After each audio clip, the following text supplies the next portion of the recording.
Our next review for this week is going to be in the 6 traits of writing. Remember that the 6 traits of writing are ideas, organization, voice, word choice, sentence fluency, and conventions. And we did take a look at some conventions with punctuation marks, but today we're going to look at word choice. Now, we had done a couple different lessons involving word choice specifically. You guys did a great job of dressing up like words. But remember that $1,000,000 words chart of words that we wanted to use and words that we made better. So instead of saying that we looked at something, we could say we squinted at something. We visualized something. So we want to just kind of expand on our vocabulary. Instead of saying something was so hot, we could say that there was endless heat. So again, it's just making things go from very puny words to very descriptive, vivid words. Also, I just want to point out our word graveyard. Make sure that you remember those words that we are not really supposed to be using when we speak and when we write, especially. So those are words that we put to rest. They've been overused. We use them way too much. So an example would be cool. We also put good and bad. They're just much more descriptive words we could be using. And remember that word graveyard was in our room, but I think we all remember some of the words on there, small, things like that. Now, the next thing we're going to look at is shades of meaning. And this was an activity we were supposed to do in school, but we were going to be taking paint samples and basically going from very light shades to very bright, vibrant, deep, rich shades of words. So in the example you're seeing on the screen right here, the very middle example that I'm looking at in blue goes from good, which is pretty weak, terrific, getting better, amazing, getting better, and fantastic. Let's move over to the red example. Cry, again, very weak. Pout, more vibrant. Sob, even more vibrant. And weep, very strong words. Over here in the yellow, we see fun. Then we get more descriptive with exciting. Then we go to delightful. Then we go to pleasurable. So you can see these different phases, the different shades of words that we can be using. Now, this is an example of students who did this. And again, you can see with the very light shades that we're using less descriptive, less vibrant, and vivid words. So smelly goes to stinky, goes to disgusting.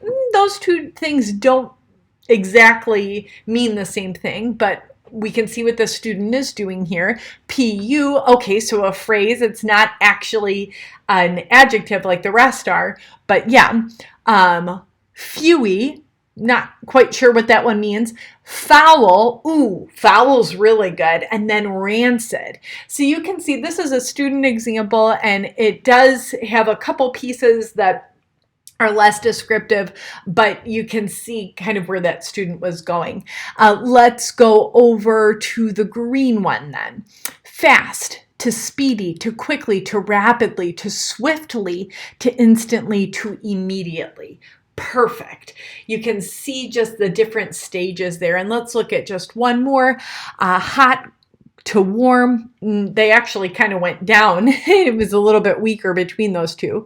Blazing, fiery, spicy, burning, sizzling. Very great layers within there. This isn't something we're doing. This is just to get you kind of thinking about the shades of our words. And I'm totally guilty of this, especially in my conversation, where I'll use a lot of overused words or a lot of weak words when I'm speaking. And we want to make sure that we're using very strong, clear, vivid words. Now, the last thing that we're going to do is look at a book called Come On Rain. I'm going to let the book go ahead and read for you, but the first thing I want to point out is on the first page, you're going to see the word squinting, and you're going to see endless heat. Obviously, the writer could have put down looking and could have put down hot or something of that nature. And so it's good to see all these different stages of words as we're reading this. Your review packet for this week has some word choice activities, so you can go ahead and start that if you want to, or you can read this book with me.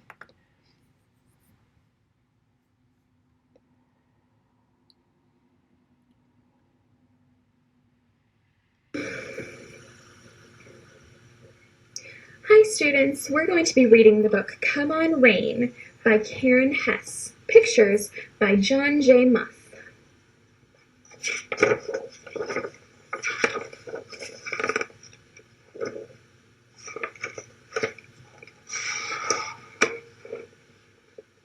Come on, Rain, I say, squinting into the endless heat. Mama lifts a listless vine and sighs. 3 weeks and not a drop, she says, sagging over her parched plants. Listless, parched. The sound of a heavy truck rumbles past. Uneasy, Mama looks over to me. Is that thunder, Tessie? She asks. Mama hates thunder. I climb up the steps for a better look. It's just a truck, Mama, I say. I am sizzling like a hot potato. I ask Mama, may I put on my bathing suit?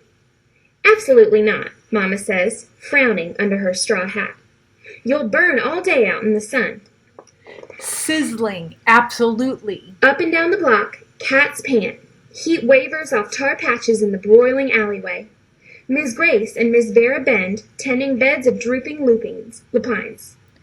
Not a sight of my friends Liz or Rosemary. Not a peep from my pal Jackie Joyce. I stare out over rooftops, past chimneys into the way-off distance. And that's when I see it coming. Clouds rolling in, gray clouds, bunched and bulging under a purple sky. A creeper of hope circles round my bones. Come on, Rain, I whisper. Pant, broiling. Quietly, while Mama weeds, I cross the crackling dry path past Miss Glick's window. Crackling dry. Glancing inside as I hurry by. Miss Glick's needle sticks on her phonograph, playing the same notes over and over in the dim, stuffy cave of her room. Stuffy, dim. The smell of hot tar and garbage bullies the air as I climb the steps to Jackie Joyce's porch. Jackie Joyce? I breathe, pressing my nose against her screen.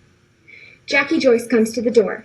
Her long legs, like 2 brown string beans, sprout from her shorts. It's going to rain, I whisper. Put on your suit and come straight over. Breathe.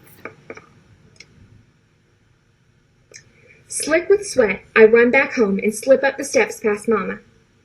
She is nearly senseless in the sizzling heat, kneeling over the hot rump of a melon. Slick with sweat. In the tall kitchen, I pour iced tea to the top of a tall glass. I aim a spoonful of sugar into my mouth, then a second into the drink. Got you some tea, Mama, I say, pulling her inside the house. Mama sinks onto a kitchen chair and sweeps off her hat. Sweat trickles down her neck and wets the front of her dress and under her arms. Mama presses the ice-chilled glass against her skin. Aren't you something, Tessie, she says. I nod, smartly. Rain's coming, Mama, I say. Mama turns to the window and sniffs. It's about time, she murmurs. Trickles, ice-chilled glass. Jackie Joyce in her bathing suit knocks at the door and I let her in. Jackie Joyce has her suit on, Mama, I say. May I wear mine too? I hold my breath, waiting. A breeze blows the thin curtains into the kitchen, then sucks them back out against the screen again. Is there thunder? Mama asks. No thunder, I say. Is there lightning? Mama asks. No lightning, Jackie Joyce says. You stay where I can find you, Mama says. We will, I say. Go on then, Mama says, lifting the glass to her lips to take a sip. Come on, Rain, I cheer, peeling out of my clothes and into my suit, while Jackie Joyce runs to get Liz and Rosemary. Peeling. We meet in the alleyway. All the insects have gone still. Trees sway under a swollen sky. The wind grows bold and bolder, and just like that, rain comes. Swollen sky.